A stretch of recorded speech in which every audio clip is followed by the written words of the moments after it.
সামান্য জমি, সেই জমিতে চাষবাস করে পরিবার চালানো, অনেক কষ্ট করে এসএসসি ক্র্যাক করা এবং 2016 পর চাকরি, হাই স্কুলে চাকরি। কিন্তু আদালতের নির্দেশে সেই চাকরি আর থাকলো না। ধূপগুড়ির প্রসেনজিৎ দাস আমাদের জানাচ্ছেন তিনি হেরে যাবেন না, এখান থেকেই লড়বেন, শূন্য থেকে শুরু করবেন। তার কথা শুনবো, তবে তার আগে প্রসেনজিৎ দাস এখন কোন অবস্থায় রয়েছেন একবার জানার চেষ্টা করি। আমার সঙ্গে রকি রয়েছে সরাসরি। রকি, অতনু দেখো, 2016 যে প্যানেল বাতিল হয়েছে সুপ্রিম কোর্টের রায়, সেই তালিকায় রয়েছে প্রসেনজিৎ দাস। কৃষক পরিবারের এক সন্তান, মেধাবী ছাত্র, ছোট থেকেই কষ্টে বড় হয়েছিল। মাধ্যমিক ও উচ্চ মাধ্যমিক দুটোতেই কোথাও 79, কোনোটাতে 72% নাম্বার নিয়ে পাশ করেছিলেন। অঙ্কে তার 90% নাম্বার ছিল। টিউশন করে তার সংসার চলতো। ছোট্ট একটি জমি, সেই জমির মধ্যে কৃষি আবাদ করতো তার বাবা। স্বপ্ন পূরণের জন্য একের পর এক পরীক্ষা দিয়েছে। অবশেষে 2016-তে সে চাকরি পায় এবং কুচবিহার থেকে কর্ম জন্য ধূপগুড়িতে চলে আসেন এবং সেখানে যে দিব্যজ্যোতি হাই স্কুল রয়েছেন, বৃদ্ধাশ্রম দিব্যজ্যোতি হাই স্কুল, সেখানে তিনি অঙ্কের মাস্টারমশাই হিসেবে যোগদান করেন। এরপর কিন্তু তিনি সঠিকভাবেই চলছিলেন এবং ঋণ নিয়ে ঘর বানিয়েছিলেন, বাবা মাকে সুখে রেখেছিলেন। পরিবারে 2 ভাই 1 বোন, বাবা মা রয়েছে। সেখানে কিন্তু যে তালিকা প্রকাশ হয়েছে তার মধ্যে তার নাম রয়েছে এবং সেই স্কুলে 11 জন শিক্ষকের নাম কিন্তু সেই বাতিল তালিকায় রয়েছে। এই তালিকা প্রকাশের পরেই কিন্তু রীতিমতো বিষণ্ণতার সুর তার পরিবারে, কারণ সে ঋণ নিয়ে ঘর বানিয়েছিল, অসুস্থ বাবা রয়েছে, 2 ভাই রয়েছে, বোন রয়েছে, কি করে সংসার চলবে এই চিন্তায় কিন্তু দিন গুনছে। কর্মসূত্রে ধূপগুড়িতে তিনি বাস করেন এবং সেখানে ভাড়া বাড়িতে থাকেন। সেই ভাড়া বাড়ির যে টাকা, সেটাই বা কি করে দেবেন দিশেহারা। কিন্তু তিনি হাল ছাড়তে নারাজ। তিনি বলেছেন শূন্য থেকেই শুরু করব, ফের প্রিপারেশন নিতে হবে, পরীক্ষা দেব, কারণ তার তো অন্য কোনো উপায় নেই, কারণ সে কৃষক পরিবারের সন্তান। জমি তেমন একটি নেই। যত বেশি ছড়িয়ে পড়বে তত বোধহয় আমরা ভালো খবর পাবো। ধন্যবাদ রকি।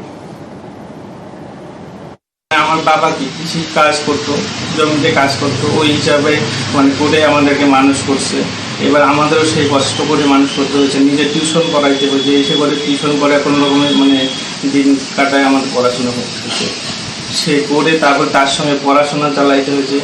এই পড়াশোনা চালানোর পর কঠোর পরিশ্রম করে তারপর আজকে যেটা আমরা উপরে উঠে আজকে কি বললাম যে আজকে পথে আবার নামতে হচ্ছে। বাড়ি করার জন্য লোন, সেই লোন চলছে ইএমআই।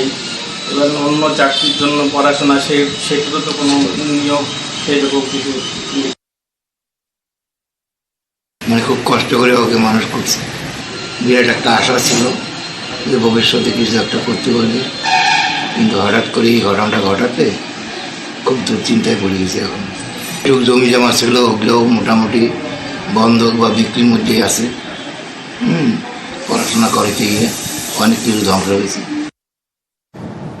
ক্যান্সার আক্রান্ত, তাই মানবিক কারণে সোমা দাসের চাকরি থেকে গিয়েছিল। কিন্তু আরো এক ক্যান্সার আক্রান্ত সুশান্ত দত্ত, তার কি হবে? তার চাকরি তো নট। এবার ব্লাড ক্যান্সারের চিকিৎসা, সেই চিকিৎসার খরচ আসবে কোথা থেকে? কি করবেন তিনি? আমার সঙ্গে চঞ্চল রয়েছেন, সরাসরি কথা বলবো। চঞ্চল, সুশান্তবাবু কি ভাবছেন?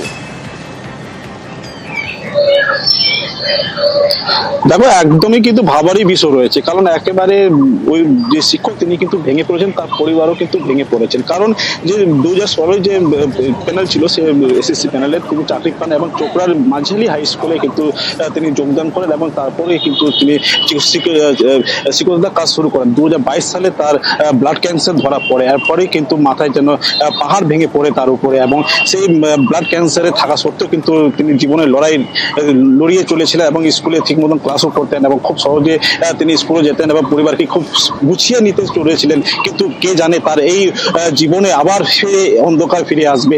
এবং তিনি জানিয়েছেন যে তিনি সেই দুর্নীতির যে অভিযোগ উঠেছিল সেই তালিকায় কিন্তু তার নাম ছিল না।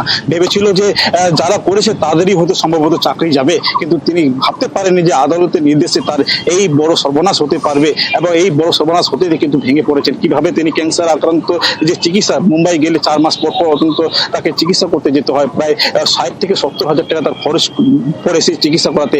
কিভাবে তিনি সংসার চালাবেন বা কিভাবে তিনি নিজের ক্যান্সারের যে চিকিৎসা করাবেন তা নিয়ে কিন্তু দ্বন্দ্ব রয়েছেন, এবং তিনি কাতর আবেদন করিয়েছেন যাতে কোনো একটা সুরা হয়, যাতে পরিবারটি এবং ওই শিক্ষক যাতে নিজের পরিবারকে বাঁচাতে পারে, নিজেও বাঁচতে পারে এবং নতুন করে জীবন শুরু করতে পারে, সেই আশায় কিন্তু বুক পেতে রয়েছেন।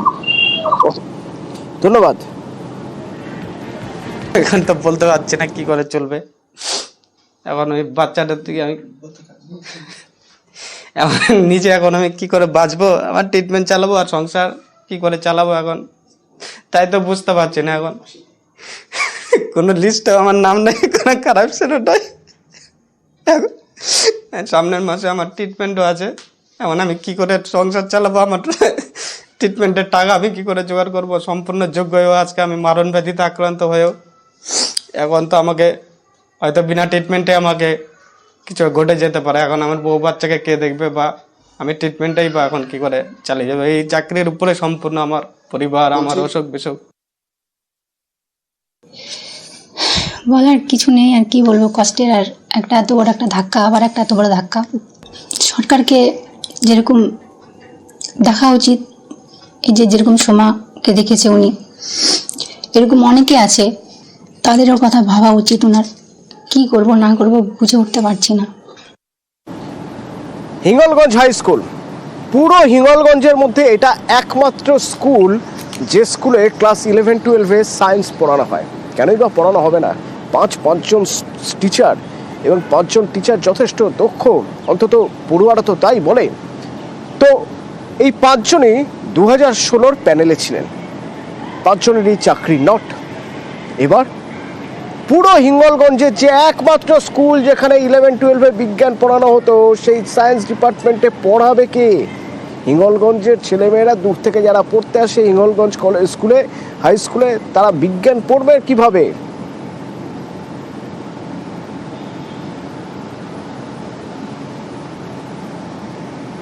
অনুপম আছে আমার সঙ্গে সরাসরি। অনুপম, স্কুল কর্তৃপক্ষ কি বলছেন, কি কিছু ব্যবস্থা করার কথা ভাবছেন তারা?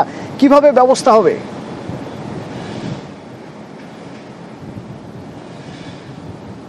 দেখো অতনু, এই মুহূর্তে স্কুলের যে প্রধান শিক্ষক তিনি যেটা জানাচ্ছেন, এই মুহূর্তে তারা কোনো রকম সিদ্ধান্ত নিতে পারছেন না। তার কারণ আদালতের একটা নির্দেশ রয়েছে, পরবর্তী আদালতের নির্দেশ বা শিক্ষা দপ্তরের থেকে কি নির্দেশ আছে তার জন্যই তারা অপেক্ষা করছে। তবে যে হিঙ্গলগঞ্জ ব্লক জুড়ে যে বিজ্ঞান বিভাগের যে ছাত্রছাত্রীদের যে ভবিষ্যৎ অনিশ্চিত হয়ে পড়েছে, এটা বলার অপেক্ষা রাখে না।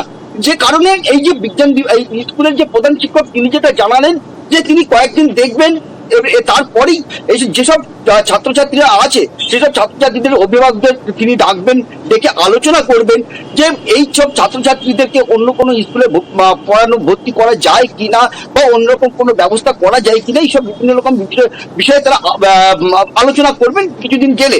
তবে একটা বিষয় কিন্তু একদম পরিষ্কার, যে পুরো হিঙ্গলগঞ্জ জুড়ে যে একদম প্রত্যন্ত সুন্দরবন এলাকা, সেখানে মানুষ বিজ্ঞান নিয়ে পড়ার জন্য এই হিঙ্গলগঞ্জ স্কুলের ওপরে ভরসা করেছিল ছাত্রছাত্রীরা। কিন্তু এই ছাত্রছাত্রীদের ভবিষ্যৎটা, বিজ্ঞান বিভাগের যেসব ছাত্রছাত্রী, তাদের ভবিষ্যৎটা কিন্তু একদম অনিশ্চিত হয়ে পড়লো। তার কারণ তারাই এত দূরের থেকে নদী নালা, নদীমাতৃক দেশ এই হিঙ্গলগঞ্জ সুন্দরবন এলাকা, এখানকার ছাত্রছাত্রীরা কোথায় যাবে পড়তে, সেইটা নিয়ে কিন্তু রীতিমতো একদিকে যেমন দুশ্চিন্তায় পড়েছে এইসব ছাত্রছাত্রীদের অভিভাবকরা, তেমন দুশ্চিন্তায় পড়েছে কিন্তু ছাত্রছাত্রীরা। অন্যদিকে স্কুল কর্তৃপক্ষ তারাও কিন্তু রীতিমতো চিন্তায় পড়েছে যে এত ছাত্রছাত্রী তারা কোথায় নিয়ে যাবে। ধন্যবাদ। আমার টোটাল টিচার 15 জন ছিল, সেখান থেকে এক ঝটকায় 5 জন চলে গেল। খুব অসহায় অবস্থার মধ্যে পড়েছি আমরা। এই ব্লকের মধ্যে হিঙ্গলগঞ্জ হাই স্কুলে সায়েন্সটা চলতো। 5 জন টিচার যারা আজকে সুপ্রিম কোর্টের আদেশে তারা চলে গেল, তো তাই 5 জনই সায়েন্সে ছিল। তো সায়েন্স ডিপার্টমেন্টে কীভাবে আমি চলবো, বা এবারে 11-এ সায়েন্স ভর্তি করা আছে, অ্যাডমিশন হয়ে আছে, এবার 3rd সেমিস্টার 4th সেমিস্টার সায়েন্সের কীভাবে ক্লাস হবে বা কীভাবে চলবে সেটা আমি কিছুই বুঝতে পারছি না। খুব ক্ষতি হয়ে গেল আমাদের। কেন ব্লকের মধ্যে অনেক গরিব দরিদ্র ছেলেমেয়েরা এখানে সায়েন্স পড়ে, সেই সায়েন্সটা যদি আমাদের উঠে যায় এইভাবে, তাহলে আমাদের ভবিষ্যৎ যে কী হয় আমরা কিছু বুঝতে পারছি না। হিঙ্গলগঞ্জে সায়েন্সের একটাই স্কুল, আমরা সায়েন্সের বিভাগের ছাত্র। আমাদের স্কুল থেকে আমাদের যারা সায়েন্সের টিচার ছিল ওনারা চাকরি হারিয়েছেন, আমরা অসহায় হয়ে পড়েছি। এবার আমরা কি করব, কোথায় যাব? আমরা মানে ভেঙে পড়েছি। আমাদের যে উচ্চ মাধ্যমিক হবে সেটা আমরা কি করে দেবো? আমরা যে সায়েন্সের বিভাগটা কি করে আমরা পাস আউট করবো?